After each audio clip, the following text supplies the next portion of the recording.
DeSantis turns his ire on Biden instead of COVID-19 as it rages in Florida. Taking his rhetoric up a notch, DeSantis also accused New York City, which is requiring proof of vaccination for entry to bars or restaurants, of creating a biomedical security state that infringed the values of a free society. Joe Biden suggests if you don't do lockdown policies, then you should get out of the way. But let me tell you this, if you are coming after the rights of parents in Florida, I'm standing in your way, said DeSantis, who has also accused the media of drumming up hysteria about his state's plight. The comments, which ignited yet another politicized controversy over the pandemic, may be interpreted by critics as a new attempt by the governor to distract from bad news in his state. On Tuesday, Biden called on local officials, including the governors of Texas and Florida, to use their power to save lives. Please help. If you aren't going to help, please get out of the way of the people who are trying to do the right thing. Florida, which now only reports COVID-19 cases on a weekly basis, racked up 110,000 new infections over the last week. It accounted for nearly 1 in 5 of the U.S. tally on its own, a fact that helped draw the president's ire. Its COVID-19 hospitalizations have reached a record high and deaths are rising again. The Florida Hospital Association said it expects 60% of hospitals in the state to face a critical staffing shortage in the next 7 days. But the worsening picture has not budged DeSantis from a consistent position that has made him a hero among conservatives who view mask guidance and pro-vaccine campaigns as infringing on individual civil liberties.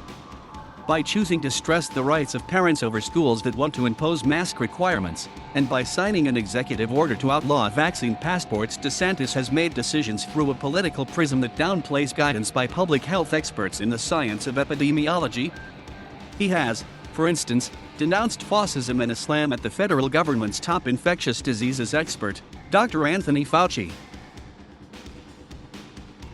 There is no doubt that DeSantis is speaking for millions of people on the right who have tired of government health advice and want to take their own chances with the virus many of them do not believe to be as serious as it is. Why don't you do your job? Why don't you get this border secure? And until you do that, I don't want to hear a blip about COVID from you, DeSantis said, reading from prepared remarks in an orchestrated counterattack Wednesday. The governor was not just hitting a favorite talking point of conservative media. He gave every impression of seeking a scapegoat for the rampant spread of COVID-19 in his own state as he trashed his public health recommendations. The conservative talking point that the border is wide open is not true. Most undocumented migrants are being turned away, and the idea that the spread of the Delta variant across the country is being driven by border crossers is not credible. The U.S. is, after all, recording almost 100,000 new infections a day. And the problem is generally worse in conservative states most resistant to vaccines and where political leaders often ignore federal health guidance.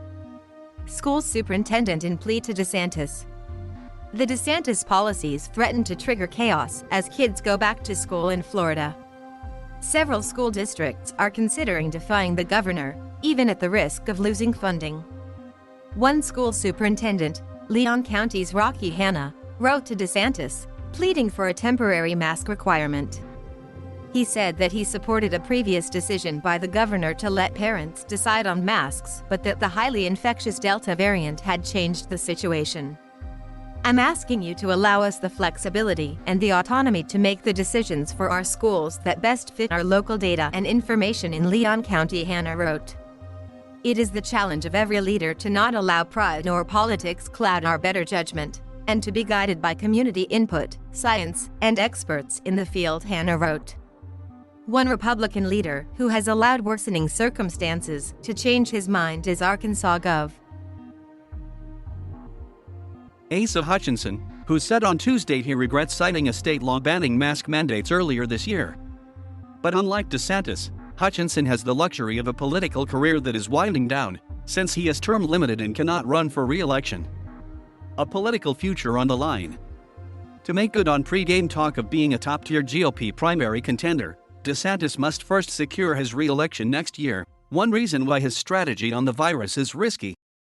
If the current surge in cases and jammed hospitals in Florida is matched by a subsequent towering wave of deaths, he could be cast by rivals as a leader who knowingly let Floridians die to advance his own political career.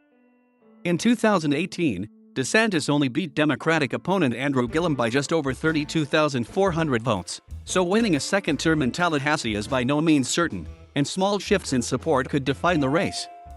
The impression is that DeSantis thinks his more confrontational posture on the pandemic will bolster him in a future Republican primary.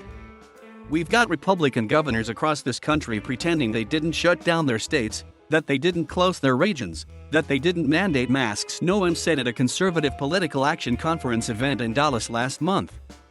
Her comment was a clear swipe at DeSantis and Abbott, who have been among the most unenthusiastic adherents of CDC advice, but cannot match her pandemic denialism. The decision of DeSantis to challenge COVID protocols as the pandemic returns with a vengeance has dismayed health experts. "I do support a lot of what Governor DeSantis and Governor Abbott do, but I don't align with them on this," he said.